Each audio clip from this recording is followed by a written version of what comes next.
मैं आप सभी को बता देना चाहता हूँ कि जो भी मेरा वीडियो फॉलो करते हैं हमारे डिजिटल पार्टनर हैं मेरे छोटे भाई भाई और ये मेरे साथ सबसे मैं वायरल नहीं था इससे पहले से सर ये गौतम भैया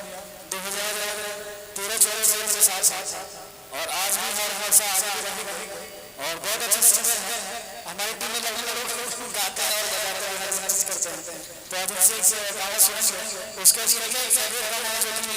माँ पे है वो भी सुनाएंगे उसका फिर आप जो फरमाइश है वैसे होगी।